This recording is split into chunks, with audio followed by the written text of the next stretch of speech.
$18 billion, the largest penalty ever levied against a single technology company, paid by Meta on August 26, 2026. Meta's stock fell 1.27% that day, less than it moves on a routine earnings report. If you own Meta stock directly, through an S&P 500 index fund, or through a target date retirement fund, you just ate an $18 billion expense. You barely felt it. Meta generated $228 billion in revenue over the last 12 months. Its profit margin is 32.5%, meaning it keeps roughly one of every $3 it earns. That works out to about $74 billion in profit per year. The $18 billion settlement is about 3 months of profit. For a company this profitable, it's closer to a painful parking ticket than a bankruptcy filing. If you're a parent, the math is different. The settlement requires Meta to change how Instagram and Facebook work for anyone under 18. California Attorney General Rob Bonta, who led the coalition, said the deal forces Meta to transform social media for teens. That means restrictions on features designed to keep kids scrolling, infinite feeds, timed notifications, algorithms that push increasingly extreme content. Targeted advertising to minors is also expected to be curtailed. Whether those changes actually reduce the harm is an open question. Meta can comply with the letter of the settlement while designing new features that achieve the same engagement goals through different mechanisms. A ban on one type of notification can be replaced by a different type of notification. A restriction on one form of targeted advertising can be worked around with contextual advertising that achieves a similar effect without technically using personal data. And if you're an adult user, you probably won't notice anything at all. The changes target users under 18, and your feed, your ads, and your algorithms will keep running exactly as they do now. But $18 billion is just the headline. The real question is whether anything actually changes. And to answer that, you have to look at the last time America did this to a whole industry. November 23, 1998. The 4 largest tobacco companies in America signed an agreement with the attorneys general of 46 states. It was called the Master Settlement Agreement, and it remains the largest civil settlement in American history. The companies agreed to pay $206 billion over 25 years, with later adjustments pushing the total past $246 billion. And the payments are perpetual, tied to cigarette sales volume, meaning they keep flowing as long as cigarettes are sold. The MSA banned outdoor advertising, killed cartoon mascots like Joe Camel, and ended sponsorships of concerts and sporting events. These were clear binary prohibitions. Either you ran a billboard or you didn't. Meta's path to this settlement started with one person. Frances Haugen, a former Facebook product manager, copied thousands of internal documents and gave them to the Wall Street Journal and the SEC. She told a Senate subcommittee that Facebook and Instagram choose profits over people. Meta's own research showed that 32% of teen girls who felt bad about their bodies said Instagram made them feel worse. One internal presentation reportedly said, "We make body image issues worse for 1 in 3 teen girls." In October 2023, 41 states and the District of Columbia sued Meta, alleging the platforms were designed to addict children. The case was set for trial in late August 2026. The settlement was announced the day before trial. Both sides saw risk in letting a jury decide. The $18 billion goes to the participating states, divided by a formula based on population and harm. But what states actually do with settlement money is where this gets interesting. A 2007 government audit found that states were spending only about 3% of tobacco settlement funds on anti-smoking programs. The rest went to general budgets, infrastructure, and debt service. South Carolina used tobacco money to build a textile museum. North Carolina funded tobacco farming equipment. The money became a revenue stream states depended on, creating a perverse incentive. Meta's one-time payment avoids that particular trap. There's no ongoing revenue stream to protect. But it also means once the $18 billion is paid, the financial pressure is gone.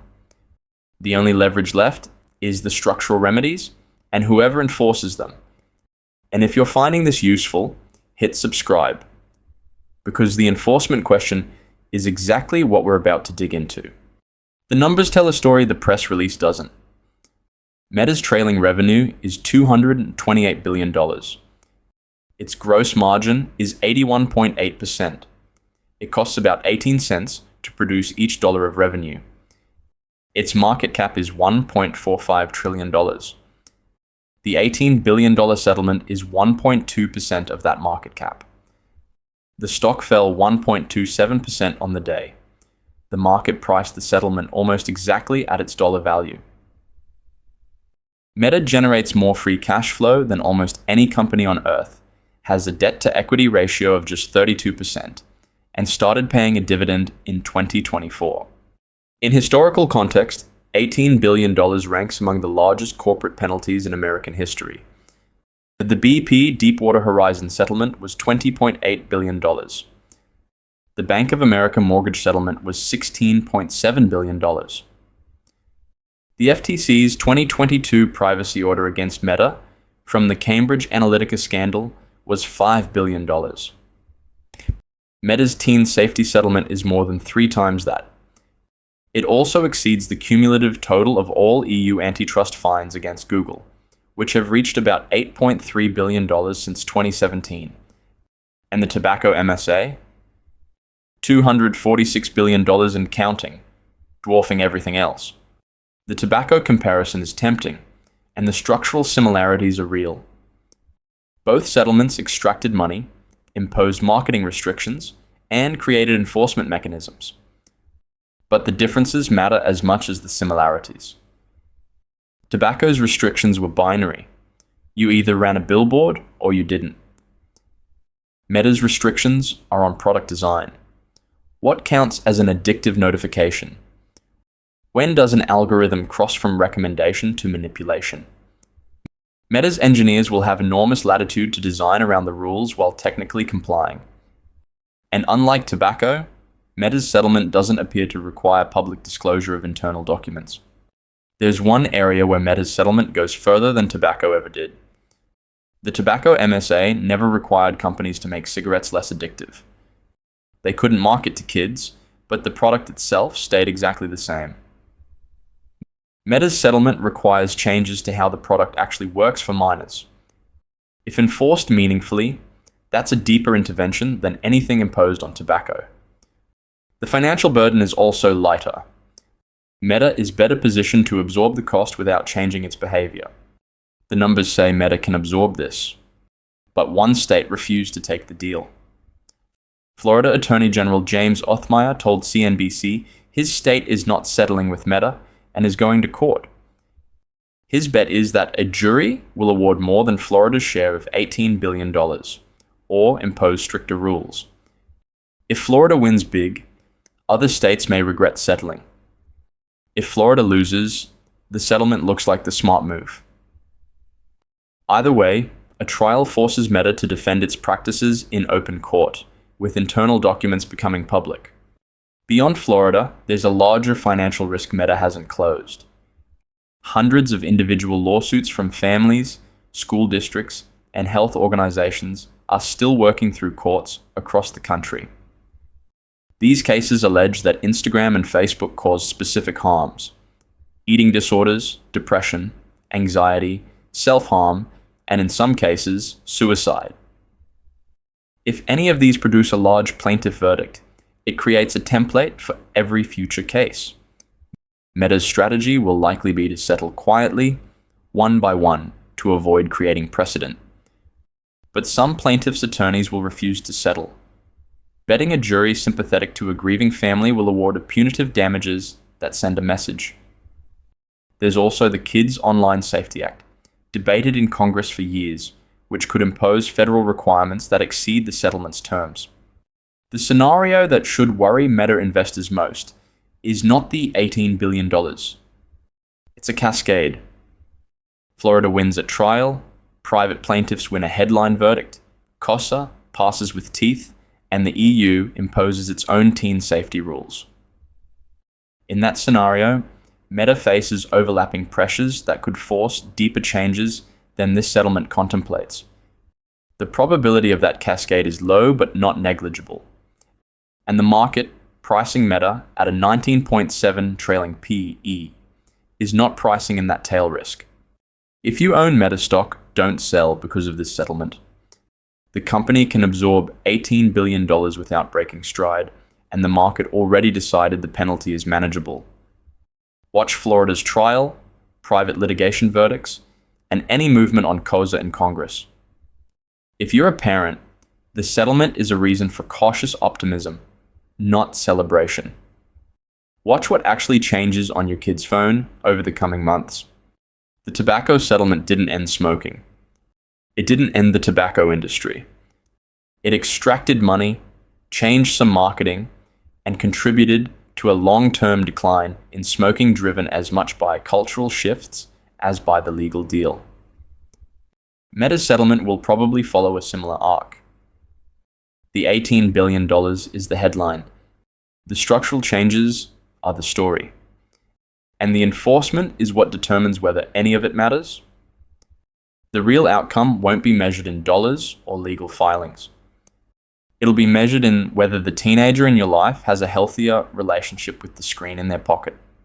So here's the question. Florida is betting it can do better than $18 billion at trial.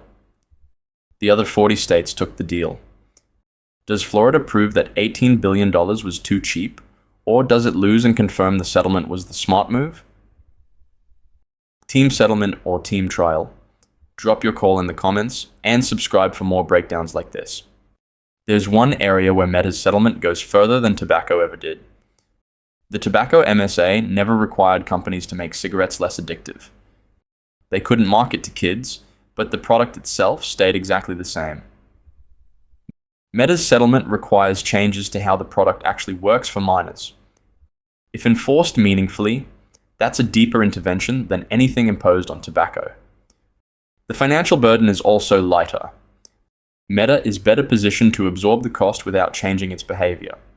The $18 billion goes to the participating states, divided by a formula based on population and harm. But what states actually do with settlement money is where this gets interesting.